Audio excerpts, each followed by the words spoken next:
എല്ലാവർക്കും നമസ്കാരം. നിങ്ങളുടെ എനർജി ഞങ്ങളിലേക്ക് പാസ് ചെയ്തപ്പോൾ എല്ലാവരും ഇടിയച്ചന്തുമായി മാറി.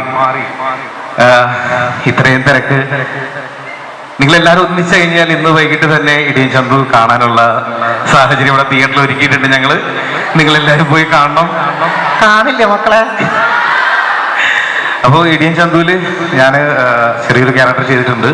വീട്ടിൽ വന്ന് നല്ല ഇടി മേടിക്കുന്ന ഒരു ക്യാരക്ടറാണ് ചെയ്തിട്ടുള്ളത്. വൃത്തിയായിട്ട് ഇടി മേടിച്ച് എൻ്റെ കയ്യൊക്കെ ഒടിഞ്ഞായിരുന്നു. എല്ലാവർക്കും അറിയില്ല, ഇതിന്റെ സ്റ്റണ്ട് മാസ്റ്റർ പീറ്റർ ഹെയ്ൻ ആയിരുന്നു. അറിയോ?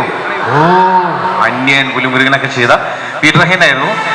നമ്മുടെ ഡയറക്ടർക്ക് ഒരു പ്രത്യേകത ഉണ്ട്. അറിയോ? ഞാൻ മമ്മൂട്ടി വെസ്റ്റേൺ റിയാലിറ്റി ഷോയിൽ വന്ന ഒരാളാണ്. അതിന്റെ ആ ഷോയുടെ ക്യാമറമാൻ ആയിരുന്നു അദ്ദേഹം. അതിൽ നിന്ന് ഒരു വളർച്ചയായിരുന്നു അദ്ദേഹം ഡയറക്ടർ സ്ഥാനത്തിൽ എത്തിയിട്ടുള്ളത്.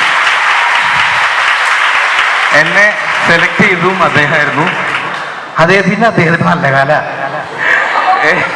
വേറൊരു ഒരു ഗുഡ് ന്യൂസ് എന്ന് പറഞ്ഞില്ലേ, സണ്ണി ലിയോൺ അറിയോ ആരെങ്കിലും? ഓക്കെ, സണ്ണി ലിയോൺ വെച്ചിട്ട് ഒരു മുഴുനീള ചിത്രം എടുത്തിട്ടുള്ള ഒരാളാണ് ഇദ്ദേഹം. നല്ലൊരു കൈഡി സണ്ണി ലിയോൺ.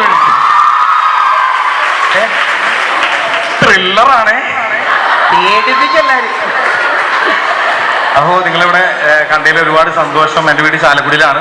ഒരുപാട് സിനിമയിൽ ചെറിയ ചെറിയ വേഷങ്ങൾ ചെയ്തു വരുന്നു. നിങ്ങളെല്ലാവരും സപ്പോർട്ടും ഇൻസ്റ്റാഗ്രാമിൽ ഫോളോ, ലൈക്ക്, കമന്റ് ഇതൊക്കെ രാജീവ് രാജനാരജി ആയിരിക്കട്ടോ.